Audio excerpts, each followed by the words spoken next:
that's what I love about the Forward Party. The Forward Party is open to all perspectives, right? And they encourage discussion, they encourage diversity and diverse thinking. I think that's completely unheard of in, the Republican or Democratic Party. So I love that about the Forward Party. I love that their approach is bottoms up, that it's the candidates that determine the policies that fit their communities. It's the states that determine the priorities that the candidates should have. And it's the national that determines the principles, which, as you know, are electoral reform, ranked choice voting, open or nonpartisan primaries, and independent redistricting commissions. So those are the things that we're fighting for in every state. But then the states themselves have other priorities that are relevant to their community. And I love it. I think it's amazing. That's how democracy should work.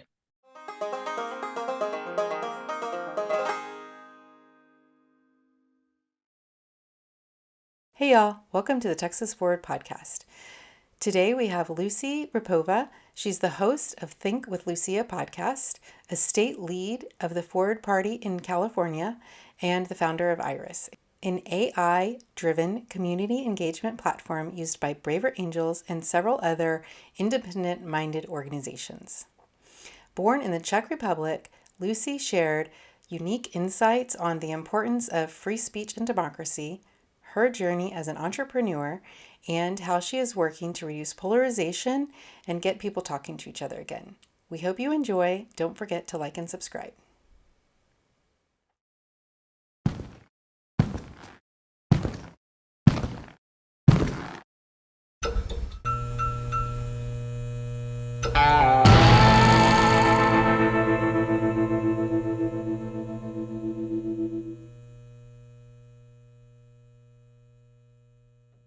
Lucie Rapova, thank you for joining me today. How you doing?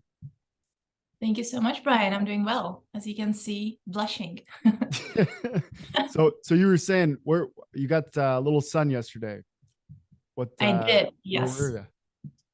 So I was attending a Trump rally in Waco, Texas. Not that I would be a mega supporter, but I just wanted to see what it's like. I wanted to speak with the people, connect on a personal level, and try to understand their perspective. I think it's important. In order to solve these issues in America, we can't ignore the people. We have to listen to them, and so that's what I'm trying to do. I'm trying to connect with Republicans, Democrats, centrists, and try to figure out solutions.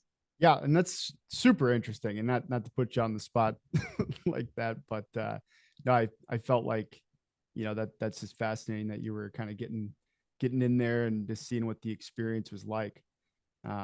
What was the big takeaway or takeaways from that experience? I think I underestimated the celebrity of Donald Trump. The people were so excited.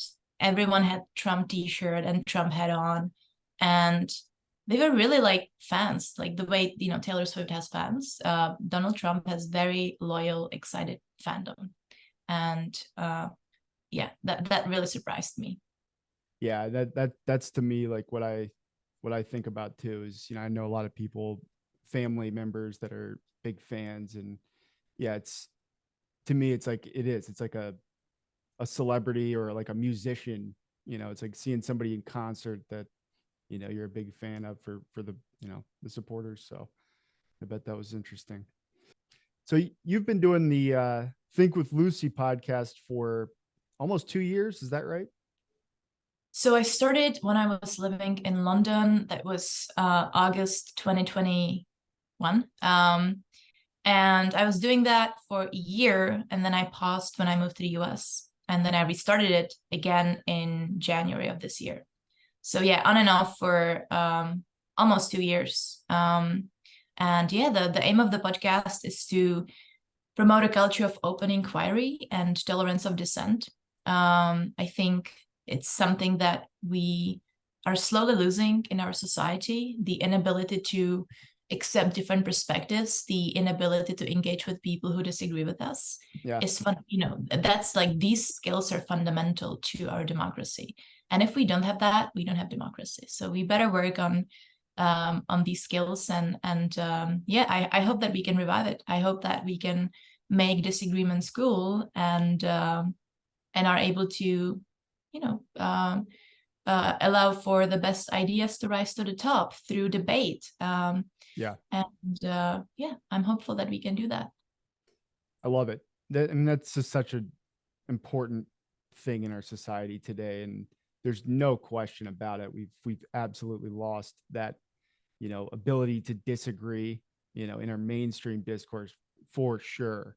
And that trickles down to, people that you know in your day-to-day life, even family members. You can't have these conversations anymore. And it's, we're seeing the results. Not a lot of people feel good about the country right now, and, society at large. And I think that's a huge reason why.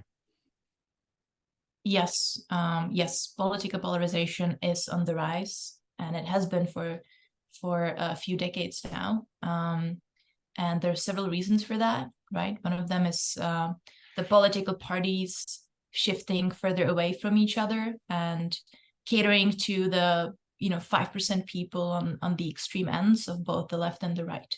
And the reason for that is, I think it really originated during the civil rights era, where the Republicans shifted their perspective, right? The Republicans were the party that was advocating for rights of Black people.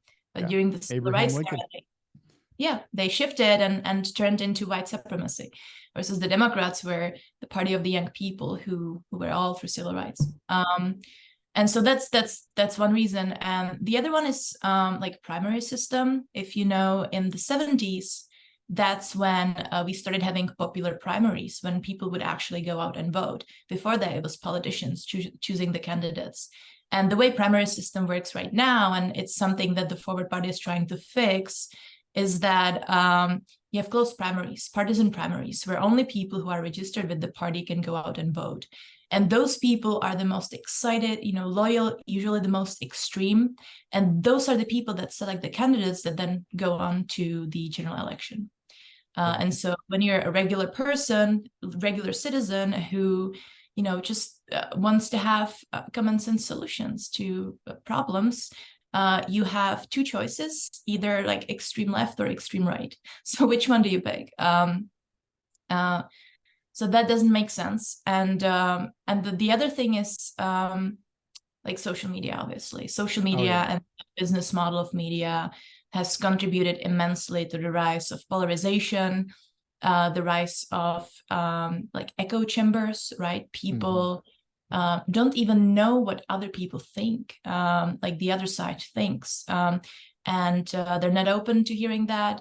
People aggregate in locations with other people that share the same perspective. Yeah. So there's no way these days to get exposure to other viewpoints. And I have to say, actually, Austin is pretty good at that, because you have the OG conservatives here that have been here forever, but also the liberals that just moved here from California, right? So that's Austin, it's the liberal city in the red state of Texas. I think it actually does create a good balance in that sense. Yeah. So it's Austin is awesome. How long have you been in Austin? 2 months. Actually, two and a half months now officially. Yeah, came in January.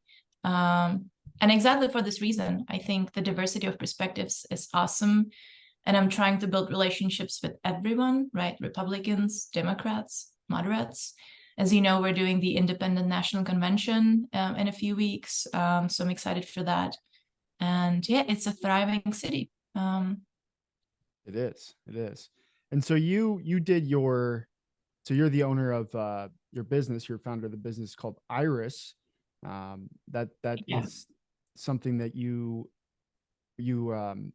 were participating in the Antler Incubator here in Austin. Is that where the business was formed, or did you have the business up and running before getting involved with that program? So I wouldn't call it a business. It's not making money. It's still in the early stages of finding product market fit, as we call it in the tech space. Sure. But the idea was, I had been worried about political polarization and misinformation and censorship for a long, long time. And because I come from ex-communist Czechoslovakia, I never took democracy for granted. I understood that we have to proactively work on maintaining it and upholding the values of liberty and freedom.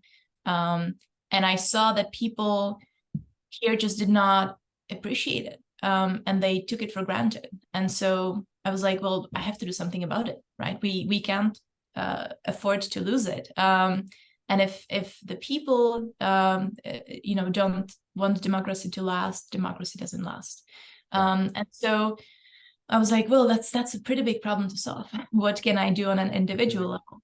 And so I had these 3 ideas. The first one was the podcast. It was a very easy start. Anyone can do a podcast. You don't need any resources. You just need a microphone, headphones, and a Zoom. The second thing was Iris, which is a platform that facilitates small private conversations around topics of mutual interest, and it is for communities.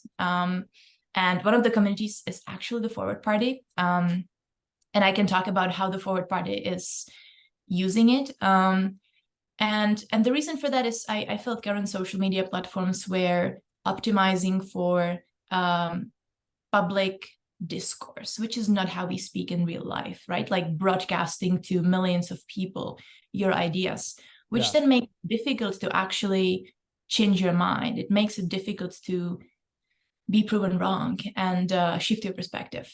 So I think the best conversation are done in small private groups, the way you speak in real life. You go for dinner, there's like 4 or 5 people and you have a good conversation. And the best conversations are also done with people that have different perspectives. So you can learn from them, you can understand where they're coming from. And it's a much more productive, interesting conversation than if everyone agrees, right? So we wanted to incentivize more disagreement as well. Yeah, interesting. And I wasn't aware that all of those things that you're involved in actually fit together like that, kind of moving towards that same goal of yours, really, which is just to introduce that, common sense discussion, ability to have conversations, in our society again. So that's very admirable. And, I was mentioning, to a few people that I'd be having you on, and you're just an impressive individual. That's what I kept hearing. And thank you. I don't think so, but I'm just starting out. So we'll see where I am in a few years.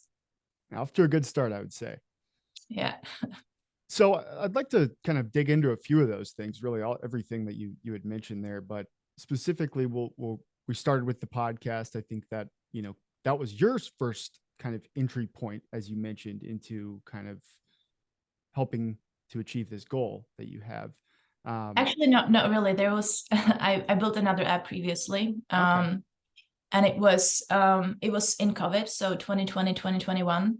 And the app was aiming to reduce misinformation, right? I was very naive and I thought it was going to be easy. I was going to build this news aggregator app that would pretty much summarize news stories from mainstream media, from the left, the right, and the center, and try to find like the lowest common denominator, which I thought was going to be the truth, like the unbiased facts. And I was at least close to the truth, right? If you take something from Fox News, something from CNN, hopefully the truth is somewhere in the middle.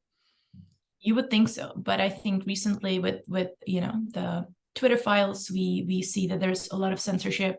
Media doesn't cover a lot of important stories. And what I discovered through this experience and through this failure, you may call it, is that you can't present people the truth because you don't know what the truth is.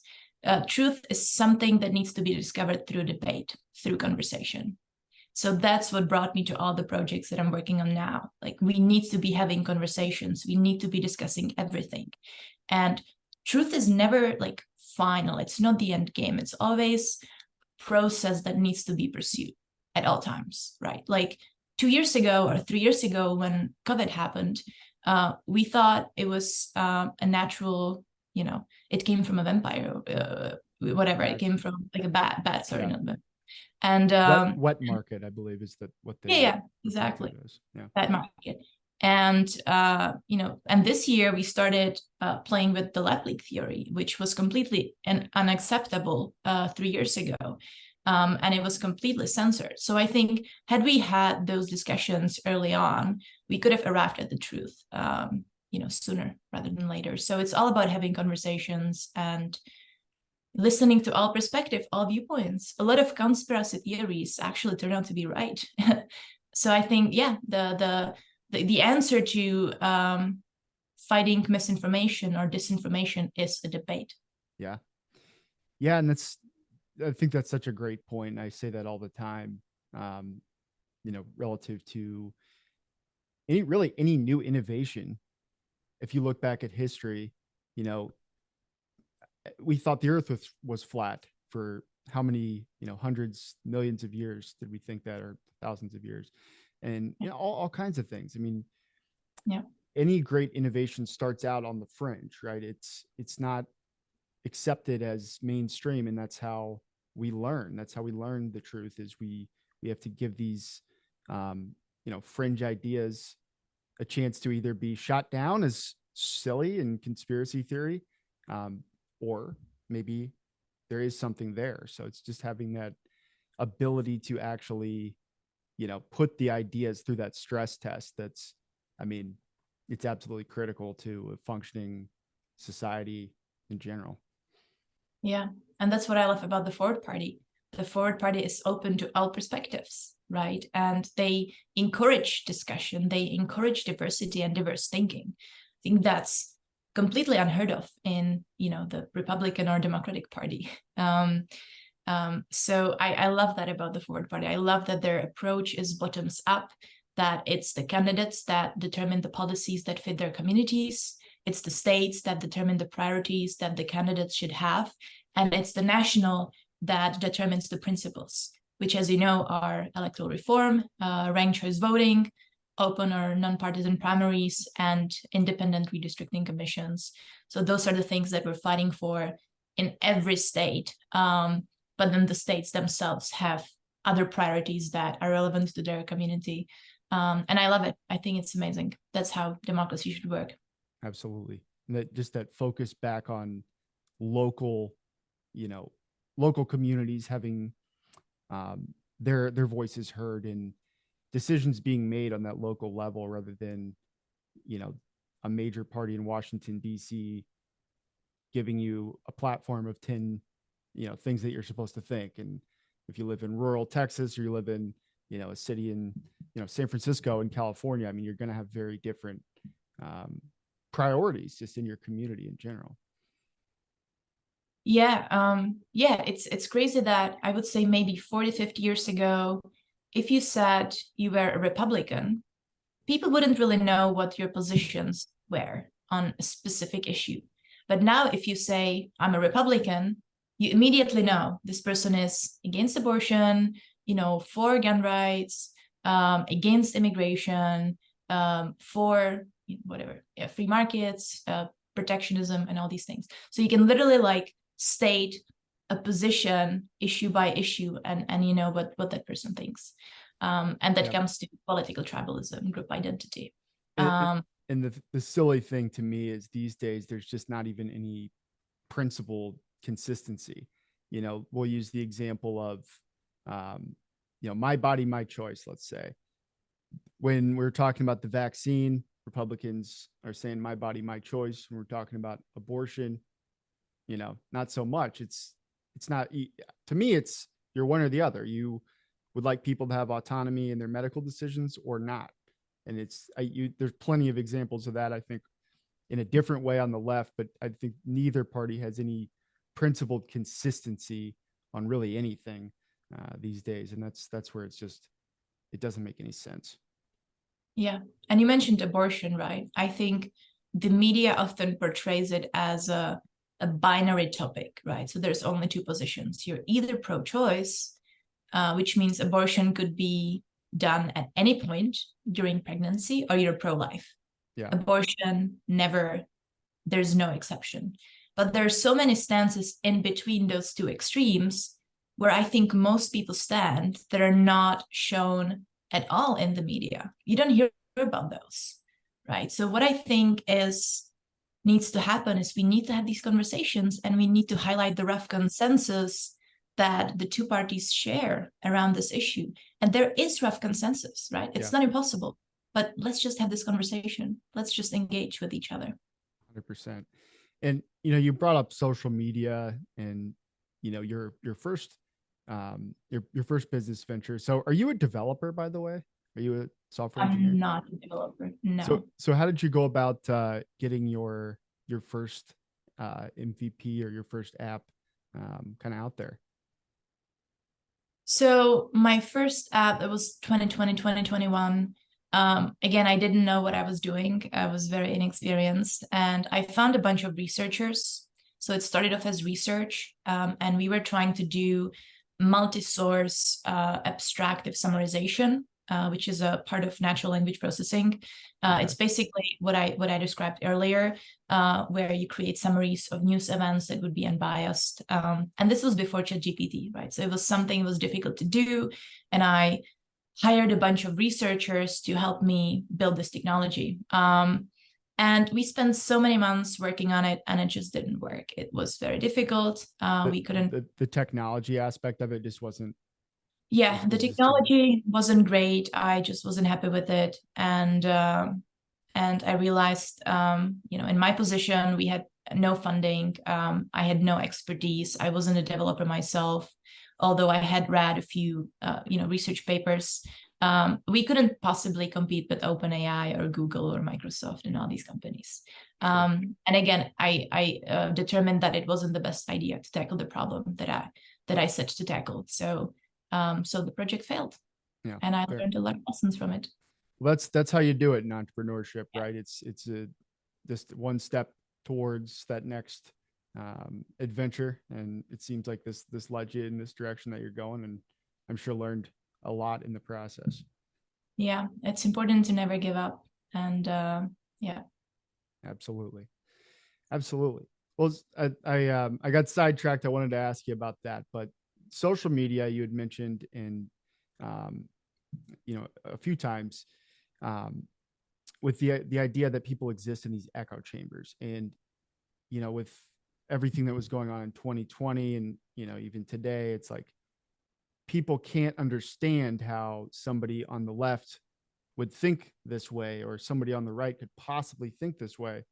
And of course they can't understand that, because they're almost literally living in a different world when it comes to the news that they're fed and the things that show up in their social media feed. So when you can't even agree on, you're not even getting the same information, frankly. It's how could you possibly have the same opinions or find a truth?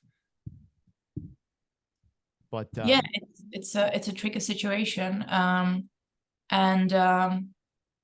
Yeah, I think like a lot of people are on Twitter, and there's been a discussion about the effect of Twitter on our political system.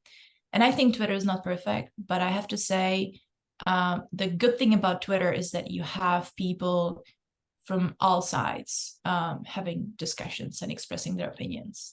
So it's, I would say it's a bit trickier to get into an echo chamber than on other platforms where you're in, like Parler or Gap, which are these right-wing platforms where you really are in an echo chamber and you don't see any other perspective whatsoever. So we need more people on Twitter, I think. Man, I can't stand Twitter. it's just you can't stand it, but it's important. You have politicians on Twitter, and I would like to see, obviously Iris is a better platform, but I would like to see politicians engaging with the people and actually working for the people, which you don't see right now. It seems like politicians are working for corporations, right? That's true. And we could get into that, and campaign financing and what the forward party is advocating for. But we need more transparency, and we need politicians to actually be interested in what the people want. And it seems like these days they're not, because they have no incentive to be. They don't need to be, right? They don't need to be concerned anymore about what the people want. I think they've just gotten to this point where they can be lazy. If they're pushing how we're different than the other side, and that these guys are evil, and you can't possibly think about voting for them. They can be lazy. They don't have to think about complex, difficult problems, or even really listen to the people. If, all the people are going to do is vote against that other side that they think is so different. Yeah, and that's again what Forward Party is trying to change with top 5 nonpartisan primaries and ranked choice voting, right? If you have top 5 nonpartisan primary, you actually incentivize candidates to appeal to a larger base and try to find compromise and actually listen to the people. And if you combine that with campaign reforms, right, that has the most positive effect you could possibly think of, because corporations lose power in the political process. So I think, nonpartisan primaries and ranked choice voting is the way to go. And obviously, independent redistricting commissions is the third pillar of the Forward Party, where we want to prevent, Republicans and Democrats to gerrymander districts that would allow them to easily win seats. I think in Texas, 80% of congressional districts are safe seats, which leads to over 90% re-election rates. It's just ridiculous. And Austin is, I think, split into like 5 different districts, where they basically cut out this small chunk of Austin, which is largely Democratic, and they combine it with this larger rural area, which is more Republican, to make sure that Republicans win. And it's just not how it was meant to be. Redistricting was meant to happen every 10 years when there is a population census. And we've completely shied away from that. So we have to return to the basics. Yeah, absolutely. We had a chance to talk to Rick Kennedy about gerrymandering, and he knows best. Yeah. Yeah, because he had to experience it personally. So it was fascinating. And it's to your point, Lucy, it's so ridiculous looking at the way that these maps are drawn. It's like, it makes absolutely no sense if you're looking at it, as a layperson. It's just clearly just absurd that's the way that we're, deciding on voting districts. It's just outrageous. Yeah. There's so many loopholes, and one thing that we have in California that you don't have in Texas is, the get and replace amendments and the budget trailer bills, which is basically a way for, special interest groups to pass legislation without public hearings, without the public having a chance to read the bill, read the amendment, and without any type of public scrutiny. And it's really bad. How it works is the trailer bills were supposed to be bills that would relate to budget, but they don't at all. They're like these empty bills that get introduced at the beginning of each session, and then late in the session, they basically get filled with things that are not related to the budget at all. And most importantly, these bills have lax regulations, so you can completely avoid the normal deadlines that apply to regular bills. You can completely avoid supermajority vote because budget trailer bills can be passed with majority vote and can take effect immediately. So you don't even have to wait until next year for them to take effect. And it's basically a way for lobbyists to or legislators to pass things without public scrutiny and without the public having their say, and that's completely wrong. And the same thing applies to get and replace amendments, where these amendments again are ways for legislators to amend bills with things that completely are unrelated to the original subject of the bill. And it's a way, for public to have no say. And we have to completely ban this and mandate legislative public hearings and make sure that the text of bills is available to the public way in advance and it's easily searchable. And I think in general, more people should take interest in this, and more people should read bills, and bills should be easily understood and comprehended. They're written in this legal language that the regular person just doesn't understand, and I think that's wrong. So I believe, we have to work on that. Absolutely. I was not aware of that at all. I mean, that is absolutely wild. It's like, Yeah, do we really need uh, lobbyists to have more influence and the people that have less involvement, yeah. corporate interest to have more influence? It's just, that's Yeah. nuts. Actually, like single subject rule should be, in my opinion, an amendment to the US Constitution. Like in Texas, it's part of the Texas Constitution where amendments have to be German. They have to be related to the original subject of the bill. Not Hmm. the case in California. So yeah. And now that would, now that's good for Texas. I'm not not familiar with that Yeah. that rule, but that definitely sounds like Yeah. something that should exist. So in theory, that would get rid of your, pork, um, these things that are on bills that are, just thrown in there, politicians trading favors that no one really reads. That's the idea, correct? Correct. Yes. It's a way to completely avoid press and public scrutiny.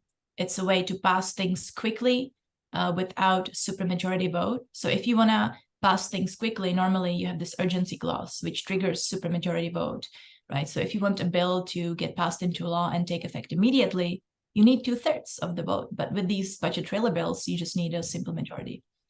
So it's yeah, it's there are lax regulations around it. Yeah. So the other thing I wanted to mention was especially in California, we have obviously ballot initiatives, which is not the case in Texas. But it allows anyone to create, amend, or repeal a bill through through gathering enough signatures from registered voters, right? Yeah. And what's happening right now is when you draft a bill, it goes to the general attorney to create a title and a summary for that bill, and then you can draft a petition and gather signatures on it. The problem with this is that the general attorney usually writes the summary and the title in a way that benefits their political agenda. Mhm. So if they like the bill, they're like, sure, I'm going to write a great summary. If they don't like the bill, they write a very biased negative title and summary that makes people not sign the petition. So Interesting. what we're advocating for in California is having an independent person like the state librarian to write this title and summary so that it's fairer, right? And we can gather enough signatures and get it on the ballot and then get it voted on and get it passed into law. So that's another like loophole you might call it in the California legislature. Well, that's so important because it's like, depending on, I mean, even if you don't write a summary, just what is a bill called can drastically influence how it's viewed, Yes. right? It's like, it's just the name of it. Yes. Some people don't even read the summaries. They just look at the title. Mhm. Like, no, I'm not gonna sign it. So One thing, so to kind of piggyback off what you just mentioned, um, you talk a lot about corporate interests. And are you familiar with Kyle Kalinske? I am. I actually just discovered him recently. Wasn't he on Joe Rogan? He was, and he's somebody who's like very much a big player in like the independent media space. So do you ever listen to Breaking Points with Sagar and Crystal? Oh yeah, those guys were on Joe Rogan. I Well, have listened to a few episodes. Yeah. yeah, and Kyle Kalinske definitely was on Rogan too. So Yeah. he's like buds with Crystal Ball and Sagar. Um, but so I was listening to him the other day, and he was giving like a criticism of the Forward Party, and what his main criticism was, Yang, that's great, all well and good uniting these, you know, the right and the left, but that's not the problem. The problem is that, corporate interests control Washington. And what he was saying was, Republicans and Democrats actually agree, but when they agree, it's not always good. It's, allowing, basically corporate money to dictate Yeah. priorities. And I thought that was interesting. And, at some point, I think I might, record a video rebuttal to that video that he created, because I completely agree that that is a huge problem, but I don't like the way he's discounting what the Forward Party's doing, because, to me, it's like they're both problems, and what are we just going to attack? How are we supposed to solve corporate money in politics, with no influence, no power, right? It's like, that's a pretty tall order, but I'm curious to hear your thoughts on, that and how we approach it. Yeah. Obviously, again, one of the forward party pillars is campaign financing reform, right? So we are trying to change how campaigns raise money, how much they can raise, how much they can spend, from who. But yeah, we need power to do these things. So I think what we can do right now is activism and try to influence people, influence politicians. And once we have candidates in office, we can get things done. So hopefully that will be in 2024. And campaign financing is a huge issue, right? Like it is the source of all these problems, as Kyle correctly mentioned.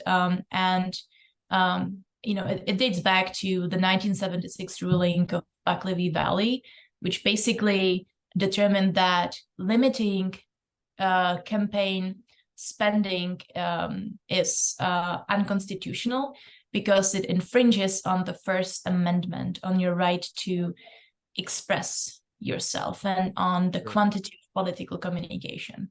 I completely disagree with that ruling. I am not a Supreme Court justice, but I think it's kind of a stretch to call this unconstitutional.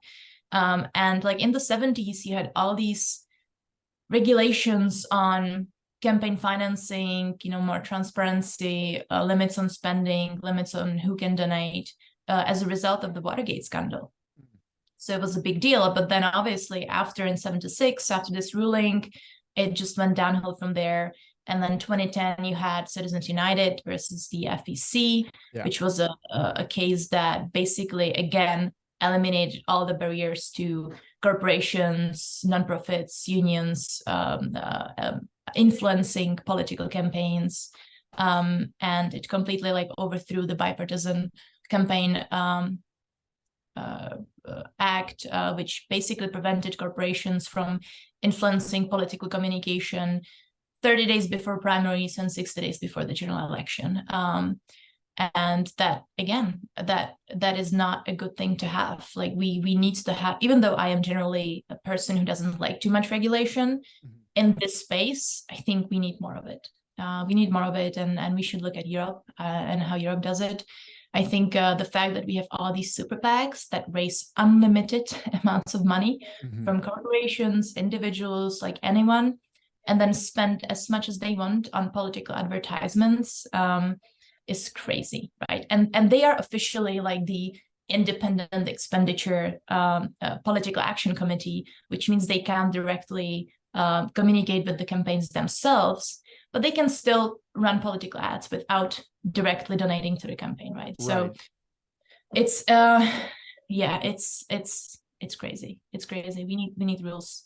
Yeah, and it's like the initial idea that this was infringing on free speech. Super PACs are not citizens. Those are not individuals who should have the same, constitutional rights that an American citizen has, right? These are largely vessels for, all kinds of the dark money and special interests and lobbyists and all these different, corporate interests and all these different things that really don't have anything to do with the interests of everyday Americans. Yeah. It is sad to see. It is sad to see. And I hope that the Forward Party will have candidates in office soon, and we can remove these barriers. Right now, winning elections is primarily a function of money. It's how much you raise. It's not what policies you stand for, what policies you're advocating for. And again, speaking of California, we have this rule where independent candidates are not able to raise more than $5,000 from an individual, versus candidates that are running for a party can raise up to $50,000 from an individual, right? So that completely disadvantages independent candidates from candidates that are representing an official party. That's why it's so important for the Forward Party to get on the ballot in California.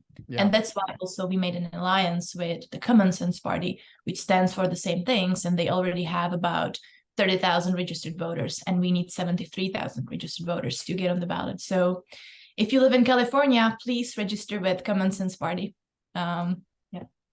Yeah. So you've lived in California for a long time. Are you still in, or how long did you live in California?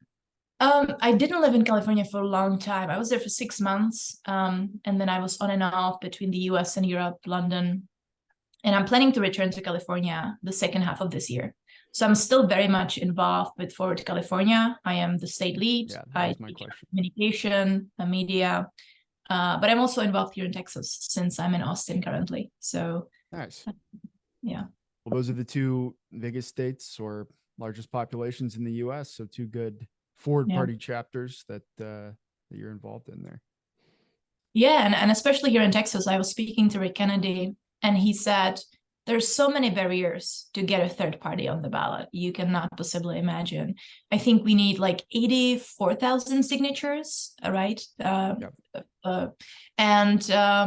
we can only gather those signatures between March and May 2024, right? So that gives us like 8 or 10 weeks or so to get 84,000 signatures. That's a lot of, a lot of driving around. It's a tall order. It's a tall order for sure. Yeah. It's like, I think ultimately we need to hopefully have a good portion, if not all of those, in our database, having a good, a good sense that we have a good amount of those signatures, if not all of those, or folks who are committed to sign, when that window opens up. So we've got some work to do, but that's what we're hoping to do with, things like this podcast or, any type of awareness we can bring to the Forward Party here in Texas. And also what this means is that candidates who are trying to run for the Forward Party have to have trust in us that we will manage to gather those 84,000 signatures between March and May 2024, right? So they will be starting their campaigns end of this year for the 2024 elections. And if they decide to, be with us, they have to trust us that we will get on the ballot. So yeah, I really hope we can get it done. I have high confidence that we will. I agree. It's not going to be easy, but I do have very much confidence that we have the ability to get it done here. Yeah, 100%. It's funny. It's like they make it so hard. The rule that you referenced where independents weren't able to, only donate a small percentage of what, these two major parties are able to, it's, and there's countless rules like that. It's like, you think about it like this, it's if they really were that confident in what they were using it in business terms, the products these two major parties were selling, if they were so confident, if they really believed that they had a good product or a good platform, they wouldn't be afraid of competition. They wouldn't be stifling alternatives. It's basic, and that could be said about just generally speaking, censorship and ideas.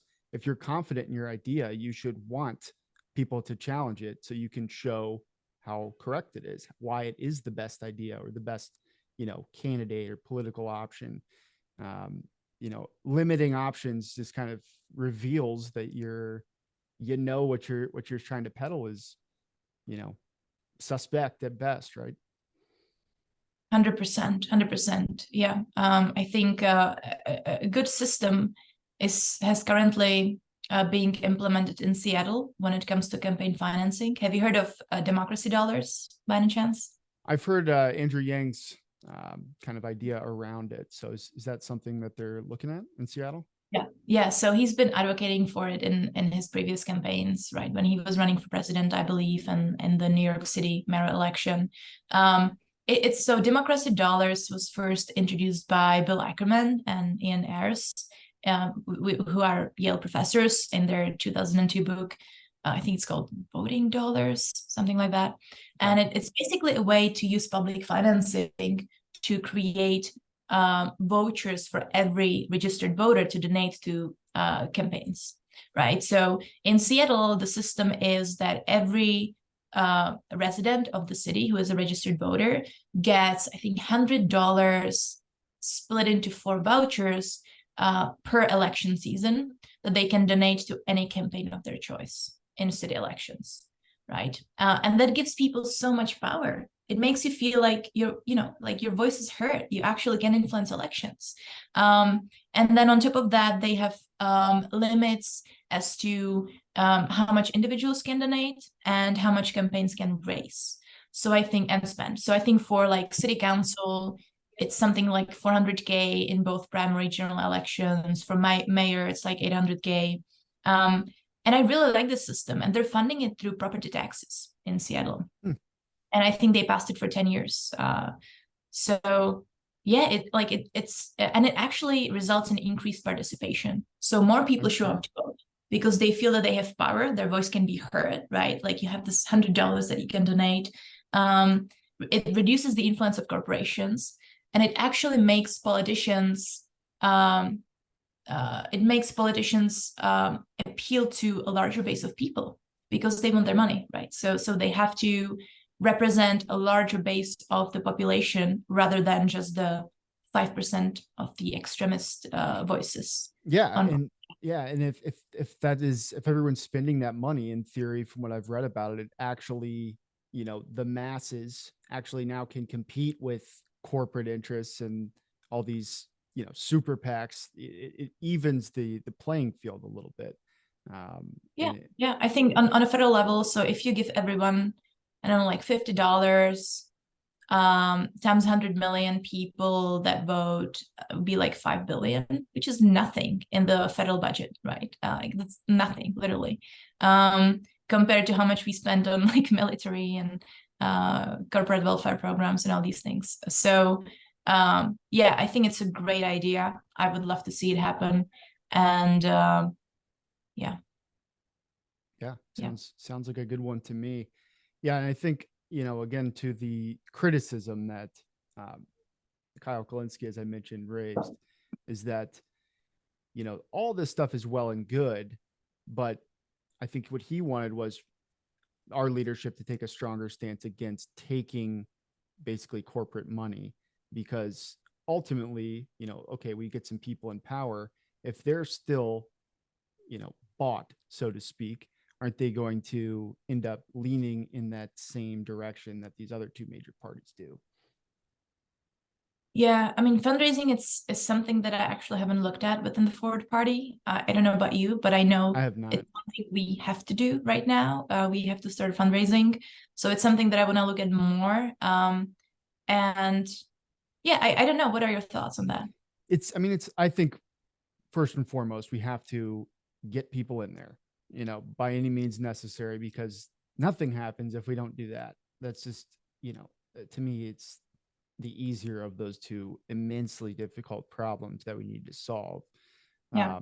It's a tough one. And I think what our leadership, what Andrew and others have said about it, is basically that, no corporate money is coming into the Forward Party right now, because why would it? So we don't have anyone in power, right? We're grassroots. Yeah, I think Andrew calls this philanthropy. It's a form of philanthropy for billionaires or something. Yeah, exactly.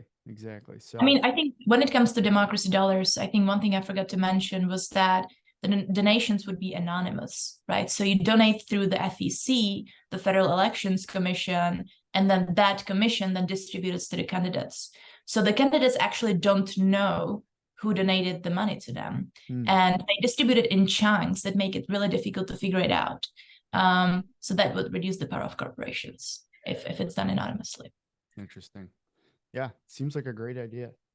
Yeah. So you had mentioned, and this looks just super exciting. So next week, there is the Independent National Convention.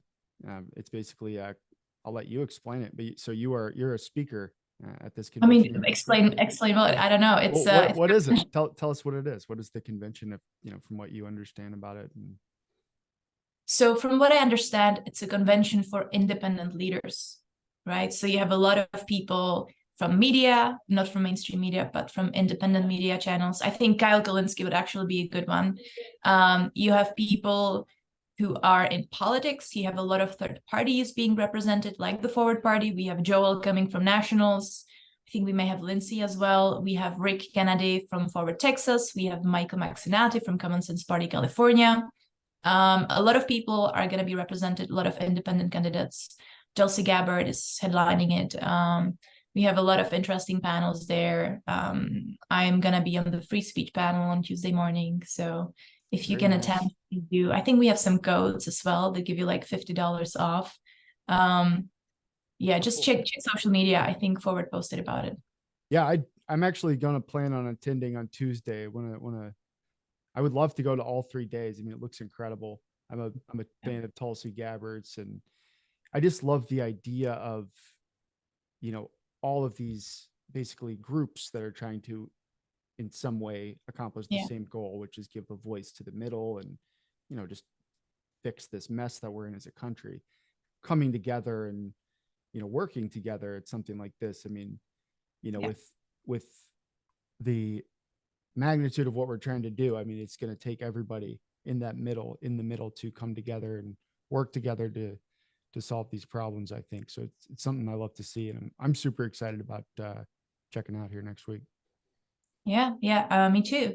And I just want to say that, we get a lot of criticism. A third party, hasn't succeeded since the Republicans in the 1850s and so on. Mm-hmm.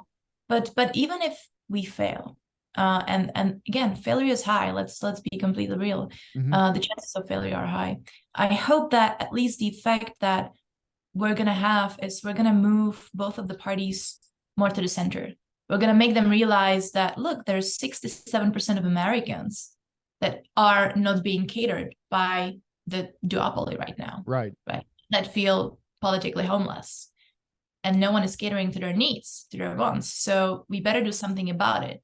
And I hope that hopefully the Republicans and the Democrats will realize this sooner rather than later, and they will start moving more towards the center and more towards compromise.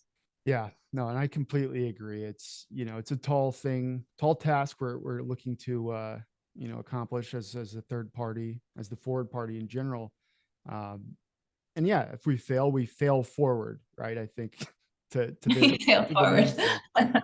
Yeah, I mean, but truly, exactly, it's progress, and it's something that there's so many other groups that are trying to accomplish this goal, and if this doesn't work, something else will form that will learn from these lessons that we're learning now, and this is a force to be reckoned with, and will be for a long time, I think. It's a fight worth fighting for. It's a cause worth fighting for. I have high hope. I have high hope that we can get it done. We need to get it done. I cannot imagine a world without America being a democracy, a democratic republic, because so many countries depend on America. And if America doesn't work, the whole world falls apart. I can tell you that. My country, the Czech Republic, actually modeled our democracy on America. A lot of countries in Eastern Europe, after the fall of the Soviet Union, looked at Great Britain, looked at America in terms of forming their democracies. A lot of countries in Africa did the same, right? American politics affects the whole world, right? America is so powerful, and you can see this right now in Ukraine. What would Europe do without American support? Literally. America is the head of NATO pretty much, right? Mm-hmm. And they are making the decisions. They're making the final shot. And I think if we didn't have America to support Ukraine, it's very likely that Putin would advance further and further into Central Europe and eventually Western Europe. Right. So I mean, that war would probably be over in Ukraine by now, no question, if there was not backing by the United States. I mean, that's another conversation entirely, but that's certainly hard to argue with that one. So you and we'll wrap up here. I think this is a great place to end it, but I'm curious, you were born in the Czech Republic. Obviously that's shaped your viewpoint on the world to some extent, I'm sure. So how has it? Yeah. So as I mentioned previously, because I was born in the Czech Republic, which used to be a country under the communist regime, we were a satellite state of the Soviet Union for a large part of the 20th century. And my family, is a family of kulaks or landowners. who were really badly affected by communism. For example, my father went to jail at 17 because he made a meme about a politician. So there was no free speech. And so I grew up, with my family telling me stories about their life in communism, and I never took it for granted. I never took it for granted to have been born in a democratic country where I can say what I want. I don't have to self-censor myself. I can express my mind. I can travel. I can study abroad. I can work abroad, right? I can do whatever I want. And again, like a few years ago, I realized that in America, which is a major democracy, we were on a decay. I think democracy was in peril. Freedom of speech was in peril with the rise of cancel culture, the rise of self-censorship. We heard a lot from people who were silenced, from public intellectuals, professors, but we never heard from the people who are silent, right? I just want to say that like cancel culture affects not just the public intellectuals, but also people that are not expressing their mind, that are not speaking their mind because they live in fear that if they did, there would be consequences. They would be ostracized socially. And so they end up self-censoring. And that's wrong. That already is an infringement on free speech. And so I realized that we have to do that. Democracy doesn't last if we want it to last. And so I wanted to spend my life pretty much, promoting the values of liberty and freedom, and making sure that people are aware of history and of what happened in history. And democracy is really the best system that upholds those freedoms. And we have to proactively work to maintain those. And if we don't, we're screwed. Yeah, it's scary stuff. It's powerful stuff. I completely agree. I think it's so important what you just said there. We have to work on democracy. It will no longer exist if we don't continue to try to make it better. America's not perfect. It's never been perfect. It's something that we as American citizens need to take seriously. And, it's important. It's a fight worth fighting, and it takes all of us to get involved and at least participate in elections, right? And make our voices heard. And the other thing that you said there that I thought was so interesting related to cancel culture was we don't hear from all those people who just are afraid to talk. That's such an interesting point. I think the stats are 67% of students and professors self-censor at universities. It's hard not to sometimes. And universities are places where, where you should freely debate and express your ideas. And it doesn't work. It's not happening right now. Yeah. Well, Lucie, you have, I think, a great perspective to share. Just, I think people who have, experienced or have had family member experience a different form of government. We have short memories, right? I think that's just something that. Oh yeah, we do. It's a flaw with humans in general. It's, we have like generational memories, even with something like World War II or, nuclear war or things like that. It's like you forget very quickly what could go wrong and, what has. So you have a very, I think, powerful, important voice to share. And thank you for doing what you're doing with your podcast, and, looking forward to seeing where you go with everything else. Thank you so much, Brian. It was a pleasure speaking with you. Yeah. Thanks for coming on, Lucie. We'll look forward to seeing you next week at the convention, hopefully. And hopefully we'll do this again sometime. Yeah, let's do it again. Cool. Thank you, everybody, for listening. As always, we want to hear from you. We want to hear your feedback. This is a Bottom Up Party. It's a Bottom Up podcast. Well, thanks again, Lucie. Thanks, everyone. We'll see you next time. Okay. Bye-bye. Bye.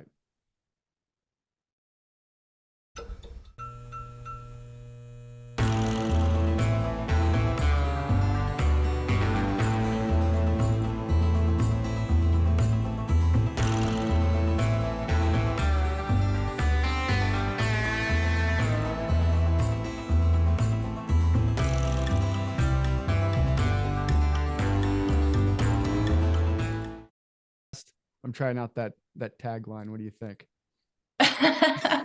It's good. Yeah, it's good. You think Bottoms up approach. Like it. cool. Forward Party doesn't tell you what to think, they tell you how to think. There we That's go. my contribution. I like it. I like it.